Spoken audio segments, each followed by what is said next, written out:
নবী রাগ করে কেন? তার হক দেওয়া হয় না, এই জন্য রাগ করে। তার পেট ভরিয়ে তোলা হয়েছে, দখল করা হয়েছে, গার্বেজ দিয়ে শেষ করে দেওয়া হয়েছে, পানিগুলো নষ্ট করে ফেলা হয়েছে। আমরা ইনশাআল্লাহ নদীগুলাতে যেভাবে বন্ধু দেশগুলাতে নদীগুলা জীবন পেয়েছে, সেই বাংলাদেশের নদীগুলাকে সেইভাবে জীবন দেওয়া হবে ইনশাআল্লাহ। সুরমা কুশিয়ারা বইয়ের পাতায় যেন না থাকে, বাস্তবে যেন পাওয়া যায়, সেই সুরমা কুশিয়ারা বানানো হবে। সুনামগঞ্জের হাওড় বাওড় এলাকা খাদ্যশস্যের 5 ভাগের 1 ভাগ এখান থেকে সারা দেশের জন্য সরবরাহ হয়।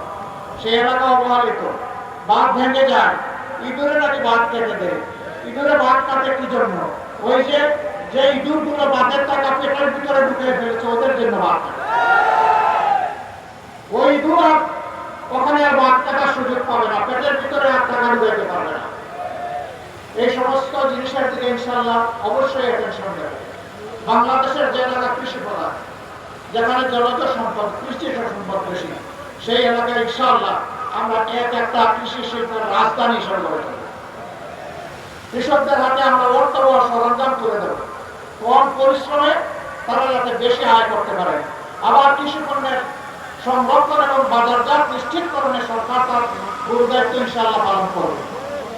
মাঝিদের হাতে জাল দেওয়া হবে, নামে মাঝি কিন্তু কাছে পাজি। মাঝিদের ছেলেদের নামে বিলগুলা কারা নেয় আমরা সব জানি। আগামীতে এই সমস্ত দুর্নীতির রূপ এবং মূল আমরা কেটে দেব। জাল যার জলা তার, সেই পাবে ইনশাআল্লাহ। এই সমস্ত জিনিসগুলো নিশ্চিত করা হবে। চা বাগানে যারা আছেন, সিলেট যেহেতু চা বাগান সমৃদ্ধ এলাকা, তাহলে তাদের চেহারার দিকে তাকানো যায় না, না নারী না পুরুষ। খাওয়া বাঁকা পরিশ্রম, বোন স্কিন অ্যাপিয়ারেন্স, হাড্ডি চামড়া। এই মানুষগুলা দিন আনে দিন খায়, আরেকটু কারণে কি হবে জানে না। সন্তানগুলো ভূমিষ্ঠ হয়, একটু স্বাস্থ্য সেবা পায় না, আর একটু বড় হয়, একটু শিক্ষা পায় না। ওনাদের উপহার বড় হয়, তারপরে চা বাগানের কাজে লেগে যায় না। সে দেশের নাগরিক, সে মানবের সন্তান, তার দায়িত্ব আমরা নেব, সরকার নেবে ইনশাআল্লাহ। আগামীতে শুধুই কেবল রাজার ছেলে রাজা হবে, রানীর ছেলে রানী হবে, রানীর ছেলে রাজা হবে, সেই কারণে রাজনীতি আমরা পাল্টে দিতে চাই। আমরা চাই আমার একটা শ্রমিক ভাইয়ের, একজন কৃষক ভাইয়ের, অথবা চা বাগানের একজন শ্রমিক ভাইয়ের সন্তানের মেধা যদি থাকে, যোগ্যতা যদি থাকে, ইনশাআল্লাহ সে হবে আগামী দিনের প্রধানমন্ত্রী। আমরা সেই বাংলাদেশ করতে চাই। আবার একদল আছে মহানকে সম্মান দিতে পারে না। আমি প্রতিবাদ করি, এখন আমার বিরুদ্ধে মিসাইল ছাড়া শুরু করেছে। কিন্তু এরা জানে না আধুনিক বিশ্বে মিসাইল চাললে অ্যান্টি মিসাইল খেতে হয়। এখন কি করবে? চোর তো ধরা পড়েছে, ডাকাত তো ধরা পড়েছে, এখন ডাকাতের পক্ষ নিয়ে বলতেছে ওরে ছেড়ে দাও। তাহলে কি চুরে চুরে মাস্তুর ভাই, তাই না? হাতে হাত মিলিয়ে আমার চরিত্র আমার ঠিক আছে, আমি সবর করলাম, তোমাদেরকে মাফ করে দেব, যাও, এনে আর কথা বলব শেষ। আল্লাহ তোমাদেরকে মাফ করুন।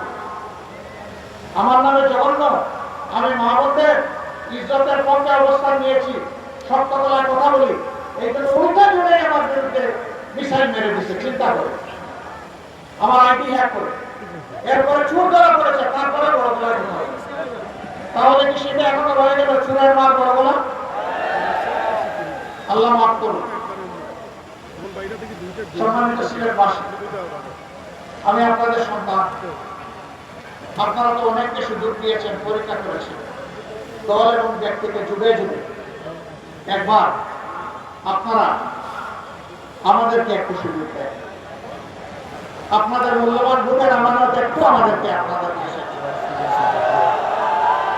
আমরা কথা দিচ্ছি আপনাদের মালিক বনব না, আপনাদের সম্পদ জীবন এবং আপনাদের ইজ্জতের পাশে দাঁড়িয়ে আমরা চৌকিদারের কাজ করবো ইনশাআল্লাহ। আমরা পাহারা দিব ইনশাআল্লাহ, যার যে মর্যাদা তার হাতে তুলে দেবো ইনশাআল্লাহ। এই সিলেটের আরো বহু বঞ্চনা আছে। মেডিকেল বিশ্ববিদ্যালয় একটা হয়েছে, এতিমের মতো পড়ে আছে। ইঞ্জিনিয়ারিং কলেজ একটা হয়েছে, ওইটা